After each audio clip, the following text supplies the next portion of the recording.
Oi, gente, tudo bem? Sejam bem-vindos a mais um vídeo aqui no meu canal. Meu primeiro vídeo com conteúdo, né? Já que o vídeo que eu soltei de tarde para noite, mais ou menos, era um vídeo pra gente se conhecer melhor, para eu me apresentar, para vocês, enfim, saberem um pouquinho mais da minha história, né? Como começou toda essa paixão alviverde na minha vida. E esse é o meu primeiro vídeo com conteúdo, é o meu primeiro pós-jogo. Então, sem mais enrolações, solta a vinheta e bora pro vídeo.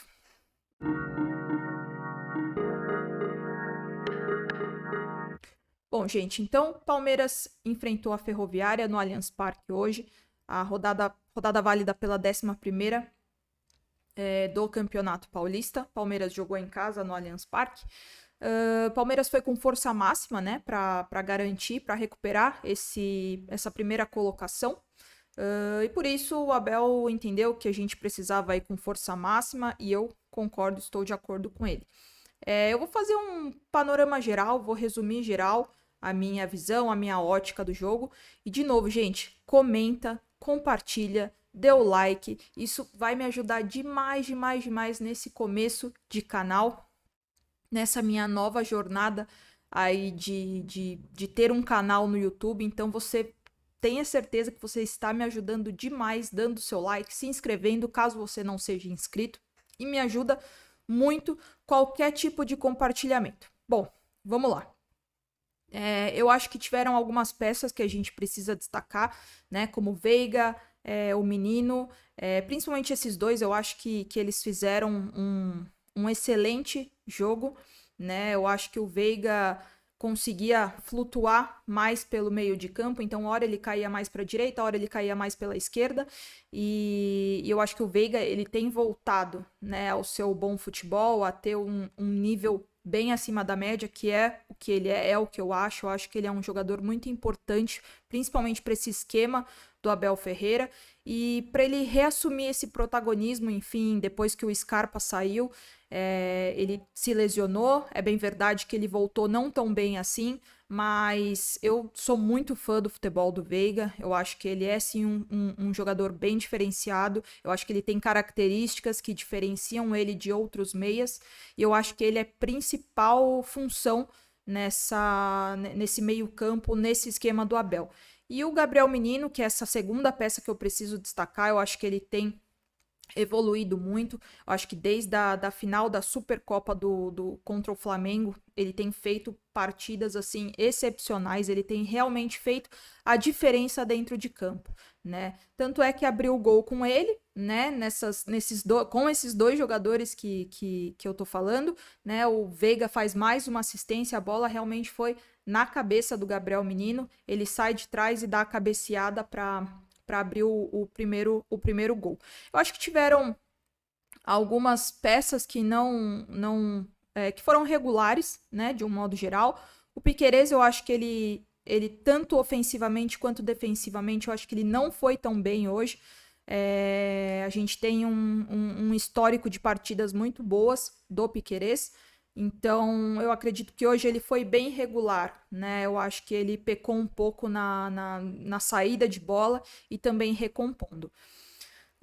De resto, eu acho que o Zé Rafael tem feito essa função de 5, ele tem se sacrificado pelo time nessa função de 5 para dar liberdade ao Gabriel Menino, né, fazendo essa função de 8 e que tem, enfim, ajudado muito na criação junto com o Veiga, e para isso ele precisa se sacrificar e ser o primeiro homem na linha de frente da zaga, né? E eu acho que ele tem sido essencial. O Zé Rafael, eu gosto muito dele, eu acho que ele é um jogador também essencial para esse esquema do Abel Ferreira, e eu acho que ele é um jogador, sobretudo, muito volátil.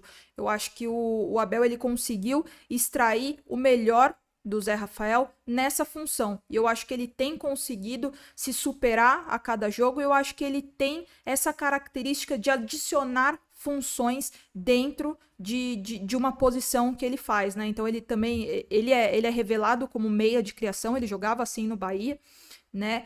E ele tem feito tanto a 8 como o 5 agora muito bem, né? Então ele é um jogador que ele se adapta às novas funções que o Abel dá para ele, e ele dá para perceber que, enfim, ele é um homem de confiança do Abel e da comissão técnica.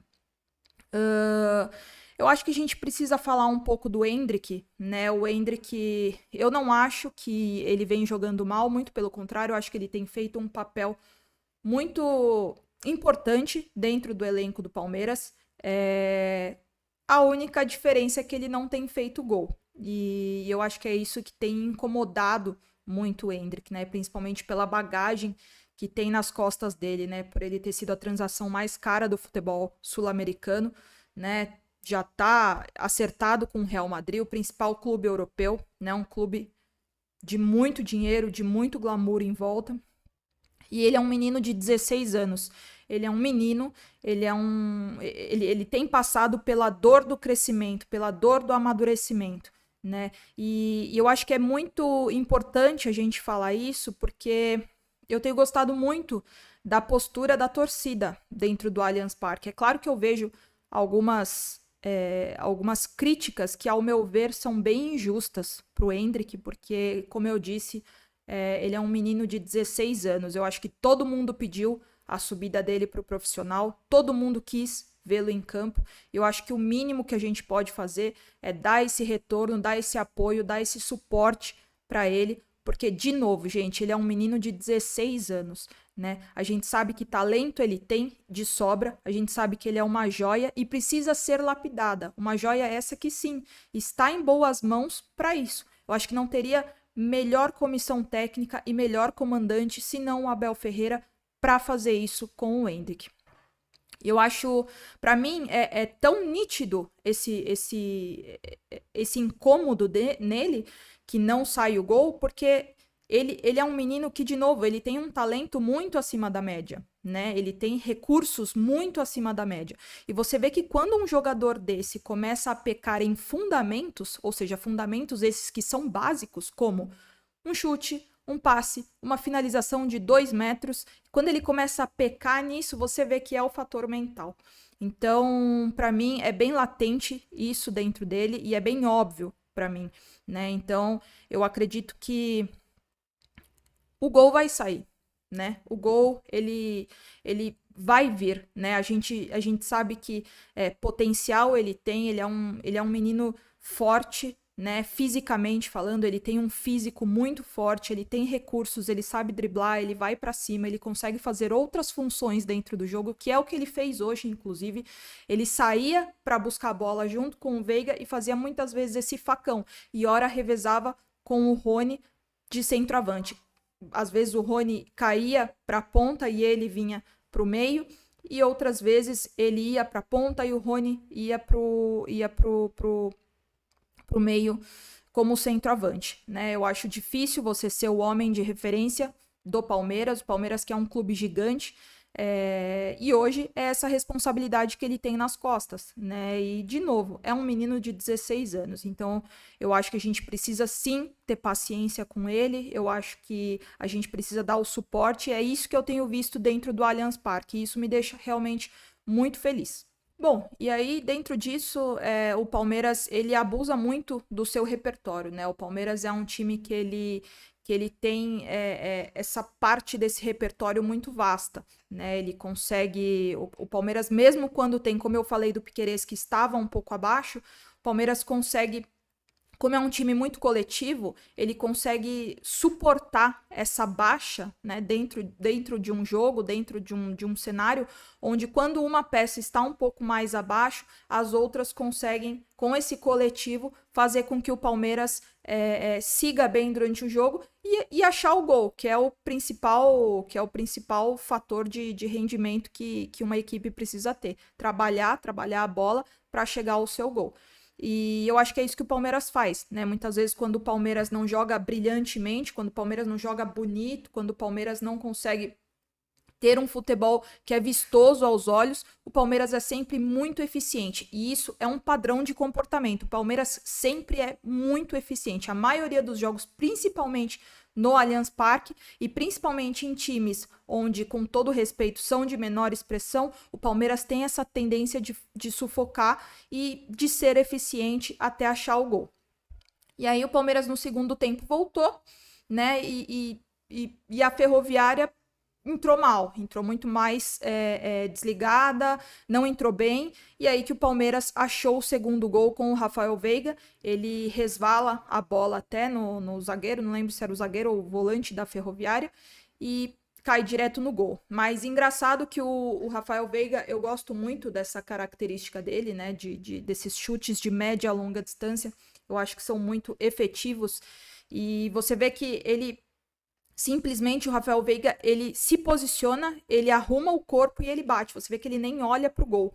E ele já tinha dado uma entrevista nesse quesito, ele já falou isso, né? Ele falou que ele sabe onde tá o gol, ele se posiciona e bate. Então você vê que é um cara que é muito íntimo da bola, é muito íntimo da posição e sabe o que faz, né? Eu acho que é isso que é também um dos diferenciais desse meio de campo do Palmeiras, né? E aí eu acho que por fim a gente precisa falar do gol que a gente tomou. Foi um gol completamente bobo, completamente infantil. A gente tomou um gol no final do segundo tempo, nos acréscimos também contra o Santos. Então a gente precisa ficar mais atento. Mas eu acho que, pelo menos no meu ponto de vista, isso acontece muito por conta de peças que saem do banco e que não correspondem à altura do nível técnico das peças que saíram e que são do time principal, né? A gente vê que todo mundo ficou olhando, né? Eu acho que a gente não pode tirar a culpa. O Gomes ficou olhando, o Piquerez ficou olhando e o Jailson, que para mim seria esse cara de dar o combate, né? Ele saiu do banco justamente para isso, para segurar o jogo e estar atento a essas bolas aéreas. Ele tem estatura, ele pode muito bem subir e recompor a marcação. Eu acho que foi uma falha bem boba. Eu achei que, enfim, eu como torcedora não estou acostumada a ver o Palmeiras tomar esses tipos de gols, sobretudo porque a gente tem uma defesa completamente sólida. A gente tem um paredão, que é o Everton, a gente tem uma dupla de zaga que é completamente... Uma completa a outra, que é o Gustavo Gomes e o Murilo, e eu acho que esse primeiro homem que seria o Jailson, acho que essa também é a função dele. Eu acho que ele pecou de novo, tá? Eu acho que foi uma falha defensiva coletiva, mas eu acho que o Jailson saiu do banco e entrou para isso. E isso é muito do que a gente fala também, né, gente? Das peças de reposição do Palmeiras, que, enfim, é uma carência, né? A gente sabe que tem peças que diminuem muito o nível técnico dentro de campo e tornam o Palmeiras menos competitivo do que é quando está com o seu time titular e principal. Mas, de novo, gente, eu acho que isso não tem nada a ver com, ai meu Deus, abalou. Não, muito pelo contrário, eu confio muito no meu time, confio muito nesse time, acho que é muito competitivo. Acho sim que a gente vai chegar muito bem para a fase do mata-mata.